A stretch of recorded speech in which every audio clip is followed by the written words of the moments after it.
is that Abu Simbel, you can go from Aswan. Aswan is also in the south. So typically most people take the Nile cruise, and there is a stop in Aswan. So you reach Aswan in the daytime, stay there overnight, and then you have to start early in the morning. So not early, like actually middle of the night. Around 2:30 you have to wake up, and then you have to leave immediately, and you get on the bus. So basically we were in the Nile cruise, and we got up at 2:30, and I think by 3 o'clock or so we were out. We had a light tea and coffee and a little bit of breakfast in the river cruise itself, and then we got on the bus. So everybody gets on the bus, and you can hire a taxi also, but ultimately they all come together at one spot, and from there they all leave at the same time. So all the Abu Simbel trips, they start early in the morning, and then they all go together. And one thing you will know is that there will be a police escort with all the buses and the taxis, because their law is before 5 o'clock they have to have a police escort for the safety reason. We didn't see any problem going on in Egypt. We found it very safe, but I guess they have a law where they have to have a police escort, and every bus had a police inside. So just be aware of it. Don't get scared about this police part, okay? It's a part of their routine, okay? So we'll move on to the next thing about how much it costs and what to expect on the way. So as I said, the place is quite far from Aswan, so it's a 285 kilometers. So it takes around 3.5 hours to reach from Aswan. So if you reach by, if you leave by 3:30 or so, because you leave from the cruise at 2:30, but then you get to, all get together at the one place, and from there they start. So by the time you leave Aswan, it's around 3:30 in the morning, and by the time you reach Abu Simbel, it will be around 7 o'clock in the morning. So basically you are driving through the night, and you can find the trips on the Expedia or Viator or any other websites for around $50 for the private tour, like in the taxi. And if you want to go by bus, it costs around $25. So it's not that expensive, pretty reasonable priced. And then the ticket to enter the Abu Simbel is $5 per person for foreigners, and it's only 10 Egyptian pound for local people. But for us, it was $5. But many times everything is included. So you just talk to the whatever tour you are taking and see if the ticket is included or not. But even if it is not included, it's not that big a deal. Okay, so that was about what it takes. And then next is going to be what to expect on the road. So now, the travel from Aswan to Abu Dhabi, basically there is nothing in between. You will hardly see few houses here and there, but practically nothing. So it's all desert, and there won't be any cell phone signal, okay? We had purchased that Ola Fly eSIM, but it didn't work on the way. So we just wanted to make sure that there won't be any connectivity. And that's one of the reasons that they have police escort, because there is no communication that anybody can have. So that's all you can expect on the way. And the traffic wise, there was not much traffic, because you are leaving 3:30 in the morning, so there's not much going on the road anyway. And plus it's way south, so most people don't go there. And I think there is an airport in Abu Simbel, a small airport, so people can actually fly also. So that's one other way. Some people want to just go from Cairo to Abu Simbel directly, they can do that too. Okay, so next we will talk about what to expect when you reach there. So basically, Abu Simbel is a place where they have carved out temple of Ramesses II and his wife King Nefertari in the mountain. So when you reach there, you're actually on the back side of the mountain. So here is the Lake Nasser, then there is a Abu Simbel temple, and your bus will be behind it.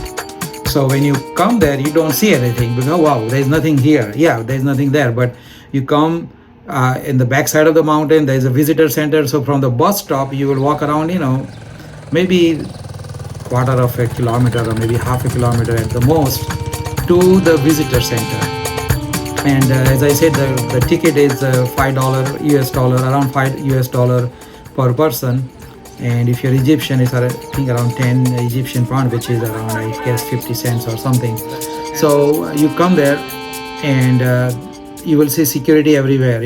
Everywhere you go in Egypt, you have to go through the security checkup. So Obviously they're going to check your bags and everything, and then you enter the complex, and from there you have to walk another half a kilometer or three-quarter of a kilometer, and you kind of go behind the mountain and then come this way. So you will come between the Lake Nasser and the temple. So there is a flat land between that. Lake Nasser is not a lake. It's basically created because of the High Aswan Dam. It's right there. So there is a place where you can see both the temples right in front of you, and then you can go in the temple of King Ramses on the left and Queen Nefertari on the right. So the interesting story about these two temples is that this is a UNESCO World Heritage Site.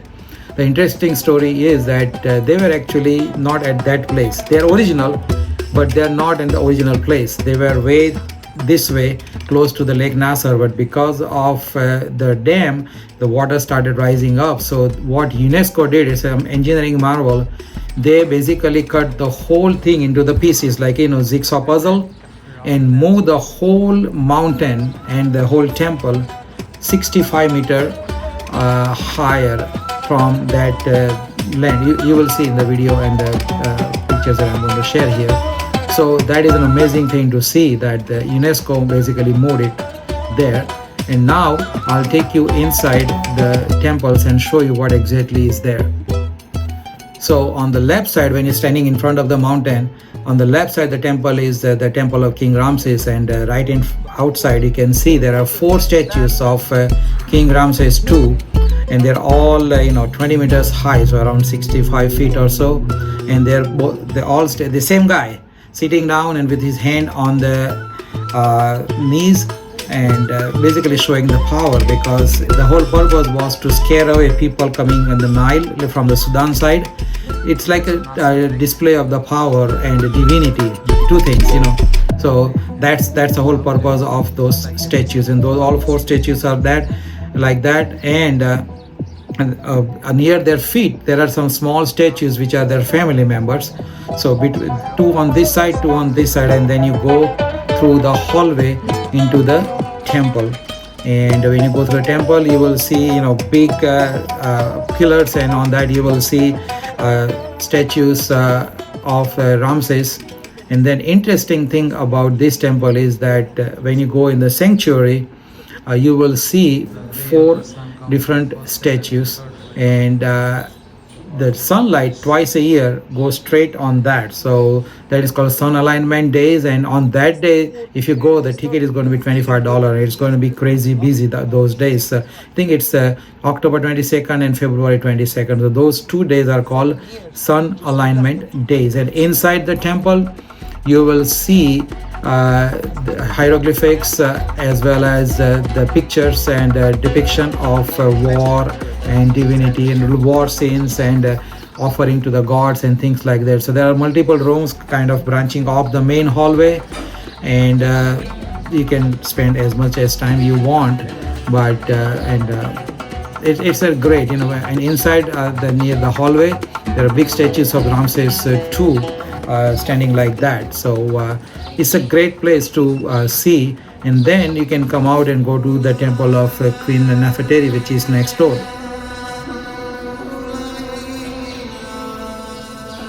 So when you're coming out of the temple, Ramses II's temple, you can pay attention to that. There are 4 square pillars in the second hall, and again the same thing, more religious and war scenes on those pillars. And then in the main hall you will see total 8 pillars with the Ramses II's statues. So 8 statues inside, 4 outside, and in the outside statues, out of 4, the top part on the second one on the left side, when you see facing the mountain, then it's on the left, but if you're coming out, then it's on the right side.